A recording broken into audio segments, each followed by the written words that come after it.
Hello there, Virgos. Welcome to your weekly tarot reading. I have two messages that came out when I was shuffling the cards. I'm going to relay these messages first, and then we'll go into your reading.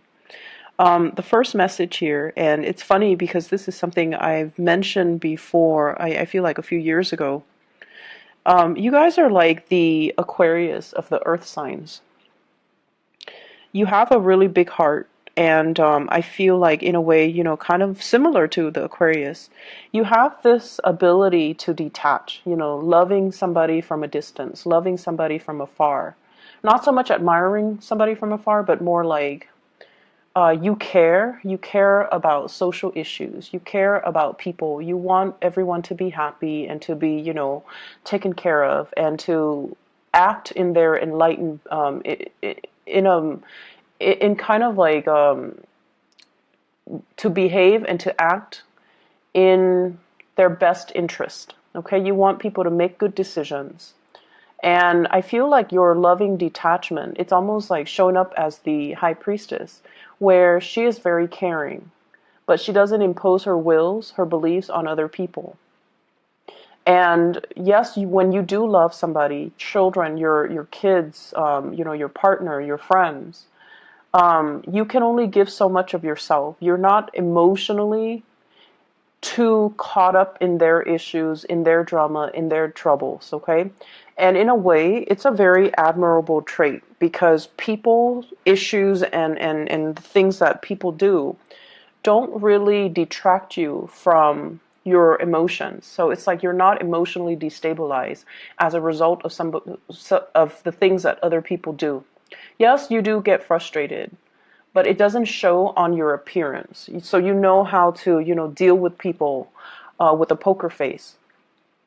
And then I also feel like, you have the same sense of Aquarius detachment, where if somebody, even if you love them, if they repeatedly make the wrong mistakes or make, the bad choices in their lives, or if they behave in a way that you don't approve of, you don't confront them. You just kind of cut them off. You just start detaching, start moving away, and eventually you stop caring about them. Okay, so it's almost like that switch that you can easily turn on or off depending on how the other person treats you. And so, in a way, I feel like, you guys are like the Aquarius of the earth signs. Aquarius and Virgo, the energy is very good for compatibility, this loving detachment. And Aquarius and Virgos, when they get in relationships, conversations flow really, really smoothly. You guys have the same, almost like identical values. But in a couple relationship, the romance, the passion, the chemistry might not be long-term sustaining. It might not be felt, mainly because you both are very detached. And the reason that I bring that up is it serves as a lesson learned from the Aquarius playbook. Okay, Aquarius have been dealing with a lot of disappointments in their relationships, mainly of their inability to truly connect to another person. And then I feel like along the same lines, you and Aquarius, you might be a little bit severe with the way in which you behave with other people, where the emotions is like a switch. You can easily and readily turn it on or off depending on the way the person treats you. And so I feel like it serves you well. It makes life less complicated for you. But at the same time, I definitely feel like a lot of people don't understand you, and a lot of people question, they definitely don't question your sincerity, your kindness, but they also kind of don't understand how you're able to love, but at the same time become so detached. Okay, so it's like loving detachment. It's something that you have, mastered. And so it can be a double-edged sword, but I feel like, it's a strategy that you have developed as self-preservation so that other people's problems don't become your problems, so that other people's bad decision-making skills don't aggravate you or frustrate you. You feel it, but, it's just like, well, that's their life. They're going to continue to make bad decisions, and I'm going to remove myself from it. So it's self-preservation from your end, not wanting to associate with people that you feel are off track, okay? The second message that I have coming into the picture here is your ability. I feel like you and the Aquarius people, you both have very, very high standards when it comes to love and relationships. You want a partner that you can truly admire and look up to. You want a partner that is, of course we all want perfection, but I feel even more so with you and the Aquarius people. You want a high-minded type of a relationship partner. You want somebody that has heart and soul, and you want someone who's very, very kind, okay? Like a compassionate, a really, really good-hearted type of a person. There are lots of nice people, but finding someone who's truly thoughtful, understanding, loving, kind, genuinely kind, giving with no strings attached, I feel like, that's what you're after. And unbeknownst to them, that's what the Aquarius people are after too. But anyways, this is your reading. So let's go into your reading. The partner that you're dealing with, or the love interest that you're dealing with, you have somebody in your midst who is very genuinely just, they're very, very kind, okay? And kindness comes with pitfalls. You are very kind, but you know how to detach. The person that you're dealing with, they're very, very kind, and they let things get to them because they're a bleeding heart. They care about, abandoned puppies. They cared about abandoned children. They care about that anonymous homeless man, sleeping on the ground down the street. They care about everybody on a very deep, intrinsic human level. They want everybody to do well. And in a way, they might even give a lot of themselves to charity. They might do a lot of community service. They're just a bleeding heart. They can read like a really sad story on the news and they can sob uncontrollably.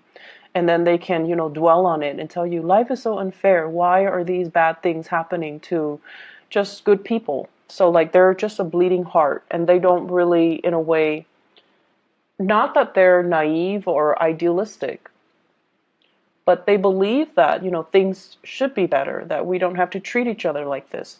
And so just imagine if you're dating somebody like that, or if you're interested in somebody like that, who dwells on all the negative things, It can be very, very emotionally taxing, right? But you have somebody in your midst who is a really good, kind soul. The person that you're dealing with here, we have the Queen of Cups. This is a water sign: Pisces, Cancer, Scorpio. And if this is not a water sign that you're dealing with, this is somebody that cares about people on a very deep level, where they get suckered in by a sob story, or they kind of repeatedly help others.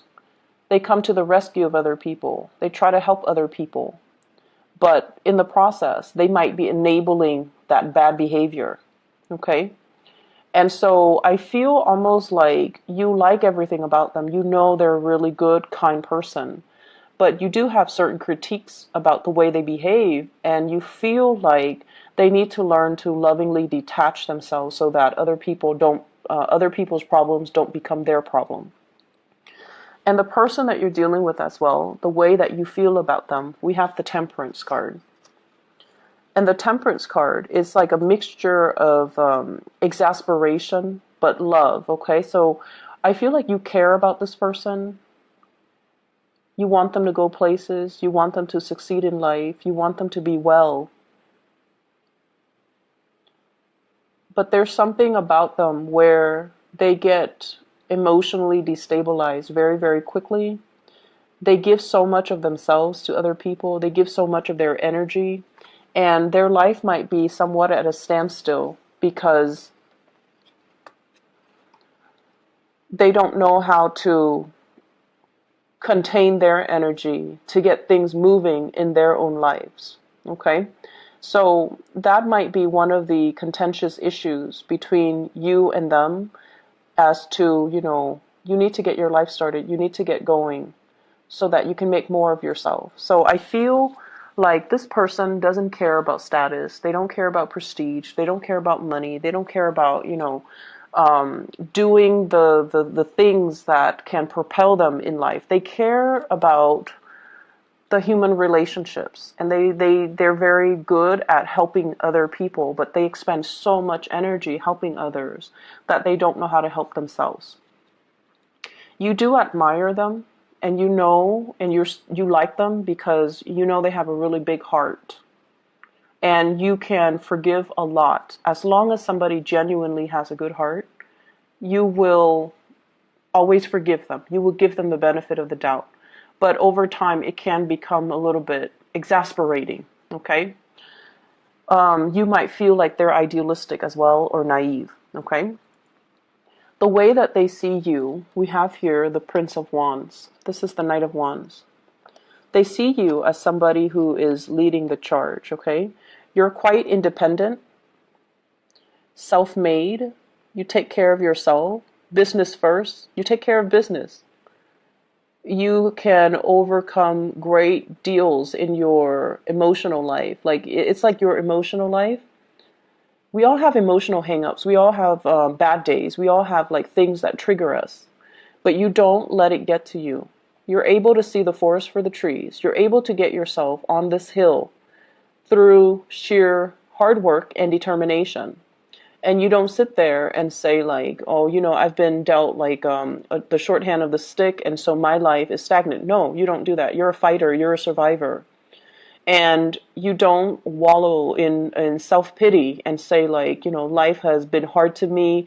But either way, life might have been hard to you, but you've succeeded against all odds. So they see you as someone who is quite intimidating, but they also admire the drive and the ambition and your ability to lovingly detach yourself from elements and people that are very toxic to you. And there's this energy here. You're so independent that you don't care what people say. You don't care what people think. You know your true calling. You know what you need to do, and you don't let other people's opinions of you affect you. They are not like that. Other people's approval, other people's opinions matter a lot to them. Family obligations, social expectations, even family expectations, all of these things weigh down, are weighted when they make decisions about their own lives. So it's almost like they're living their lives based on other people's expectations. And they're not really as independent to make their own decisions. That's what they think. But of course, you see the forest for the trees, and you feel like this person is too dependent on other people. But once again, you forgive them because they do have a really good heart. You have a partner here, or a love interest, that has a really, really good soul. Okay, their soul resonates with yours. I feel one person, it's like a karmic connection. One person is in the other person's life to teach them about unconditional love, to teach them to be less picky, Virgo, maybe. Maybe they're here to teach you to be less picky. Maybe they're here to teach you to be more other-oriented. Maybe they're here as well, or maybe detached, to not let emotional hang-ups and issues weigh them down. Maybe you're here to teach them that, but I definitely feel a karmic connection where two people are learning a great deal from one another because the relationship is very complementary. They have something that you lack. You have something that they lack. You have the drive and the ambition. They have the heart and the soul. Not that you're not compassionate or loving, but I feel like the blending of the energy can create a really good union or even a good business partnership if you choose to partner up with them. what's in the center, the outcome for this relationship? I have here the Ace of Cups. This is really beautiful. So there is a coming together, an expression of love, and the beginning of something amazing between the two of you. And I feel it's because you admire the other person's compassion. They admire your drive and your ambition. And so together you see really, really valuable things in your partner that you are lacking, that they are lacking. And as a result of it, there's mutual love and respect seen here. When I shuffle the cards, the Death card also came out here with the Ace of Cups. And the Death card is almost like that transformation. It might have started out with mutual friendship or admiration, and it's grown into a very pure love where you want them to be well. And then they might have started out admiring you, and now they're like, I really, want that Virgo person to be well. And so there's a really strong connection between you and another person, and you definitely should pursue it. I see them as somebody who's a little bit more receptive. Okay, they don't really take initiative, it seems, and that might be a cause of frustration from your end.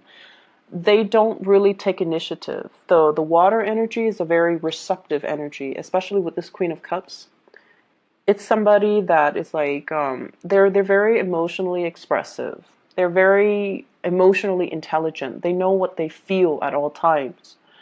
But in terms of actions, getting things started, getting things moving, they drag their feet.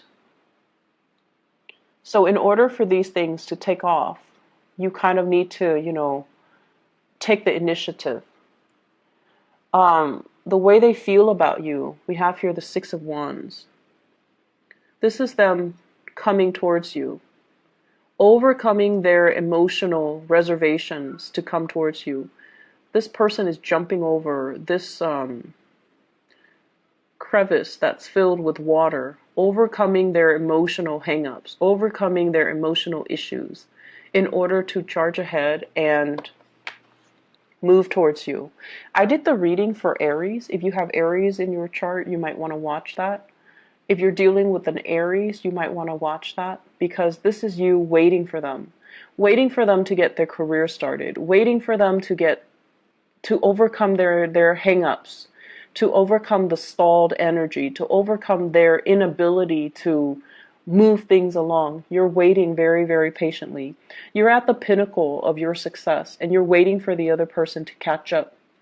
And in a sense, you might start to sense that your life is put on hold as a result of waiting on this person.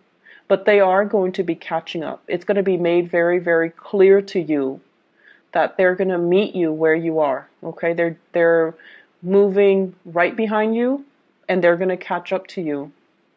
And so there is this outpouring of love and appreciation where two people are basically finally aligned, finally on the same page. If in the past there has been a lot of stop and go, and if in the past they might have been, tied up with past emotional hang-ups, this is the month or the week, I would say the month, as we move into November, where they're not making any more excuses from their end. They see you drifting away. They don't want to lose you, and they're more they're taking more initiative to come towards you. Okay, so you're getting what you want pretty much. The Death card, once again, it deals with the moving away from old ways of doing. They're trying to be, I want to say, like, they're trying to contain their energy.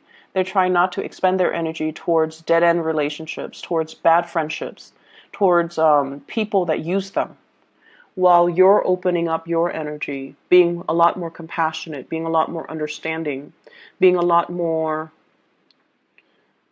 it's like, I know that, it's like, I know where you stand, and I can't tell you how to live your life. However, I'm willing to wait for you. So you're willing to, be a lot more understanding of this person. So there's this beautiful blending of mutual energy, which looks really good. In other areas of your life, I feel like we have here the star card, and this is why I mentioned that Aquarius message at the very beginning. The star card is about wish fulfillment. It's about dreams and aspiration, dreams coming true. Everything that you've ever worked really hard at, everything that you've ever overcome, you're now exactly where you need to be. And there are major, major new plans, new direction, new opportunities coming into the works for you. It's just a matter of you blending this energy and working with this energy so that you are in alignment with source energy. Okay? I have as well a couple, the Knight of Swords and the Queen of Swords. In love relationships in general, this is sort of like they're the strategic people in the entire deck. Okay, they're the Queen and the King of Swords. There's a lot of communication between you and your partner, and you guys are communicating about long-term goals and aspirations. Communicating about this. How do we get ourselves where we need to be? How do we fulfill our dreams? Not only as individual, but as a relationship unit. And I also feel as well healing relationships, healing past trauma, healing family issues as well. What I feel though is there's a very strong person, an air sign in your midst, possibly an Aquarius. So Aquarius, Gemini, Libra, Sun, Moon, or Rising. And this is a person that is showing you a vision. Okay, they're showing you something. And I feel for some of you, this can serve as like a coworker, a boss, somebody that is telling you about, here's what you should do. If you're interested in getting into, this industry, here are the paths that you should take. They're inspiring you, some of you, to go back to school. They're inspiring you to kind of reach out for a specific career path. They're showing you something and they're telling you, run with it, is what I'm hearing. Some of you might be trained by this person. You might be under this person in some way. They might be a manager, supervisor, a trainer, a coworker, somebody that you really admire because you admire their intelligence. You also admire their ability to detach, and you get along really well with them. The way that you communicate is very similar. The way that you think, the way that you work. And, Virgos, you guys have a reputation for being workaholics. This person might also be a workaholic. But either way, you've got somebody on your side who's going to show you ways to do things, who is also going to show you some major, major breakthroughs that can be had in your career. They can point out, hey, there's this job listing. You should apply for it. And you're like, no, because, in the past, you've always had this energy where you're like, I'm not sure if I'm good enough. And this person's like, yes, you're good enough. You should apply for it. And they're giving you that nudge and that push to move you along. And what I have as well is I have here the Five of Wands. This is a card about competitors and competition. This is a card overall about having to defend our beliefs, okay? And communicating with people who don't understand us. And, don't you hate it when you're at work and you're just working? You're doing what you're paid to do. And then somebody comes up to your desk and they're like, Virgos, you're working so hard. And they meant it as a compliment, but it sounds very annoying, right? And you might have dealt with people like that. They dilly-dally. They don't really get things done. They get involved in office gossip. They add fuel to the fire. And they don't do what they're supposed to do. And it aggravates you. And I feel like for those in a new work environment or in a new social circle, you're finally finding and aligning yourself with your kindred souls in your soul group where they have the same values. They're there to work. They're not there to gossip. They're not there to dilly-dally and commit time theft. And, they have their own calling. They have their own vision. And they don't care what anybody says. They're going to follow in their own their own path. And that's really inspiring when we look at people that they don't care what people say. They're going to forge their own path. and unapologetically so. And I feel like that's really admirable. You're coming into your soul group and you're feeling like, wow, these people really understand me. My friends from high school, my friends from college, my friends from my previous workplace, they just never understood me, but these people understand me. And I have here a very strong air sign influence in your life. That will be really good for you. Possibly two air signs, male and a female. They both could be male, but I feel like there is an air sign here. Aquarius, Gemini, and Libra, and I feel very strong Aquarius. At the center of the spread, we have here the Nine of Wands, okay? This is somebody who's battle weary. They've been through a lot of experiences in life that made them the person that they are today. And their heart chakra is open. They're very loving, very caring, but once again, there is a sense of loving detachment about them. They don't enable people. So they don't, give with strings attached. They're high-minded, and they're not like that. But I feel like, they love to a certain extent, but they know how to also remove themselves from codependent and toxic people. So you admire somebody in your work environment, I'm sensing. You admire somebody in your social circle. They're very inspiring to talk to. And I feel like they can give you a lot of directions when it comes to career path, education, getting you where you want to be professionally. I see somebody, if you were to ask, somebody for a letter of recommendation or even a recommendation, or to even sit and have a conversation with them and pick their brains and ask them, this is what I want. I want to be at this place in 5 years. What do you suggest that I do? They're going to give you really good advice. Okay? I hope the reading is helpful, Virgos. Lots to look forward to this month, or the month of November in general. But we are starting this weekly reading, entering into the month of November. So I feel like the energy is going to be very nice for you. It's going to be very compatible with your energy, okay? And I see a lot of hope, inspiration, and just really good times in general. I wish you all the best. Take care. Bye-bye.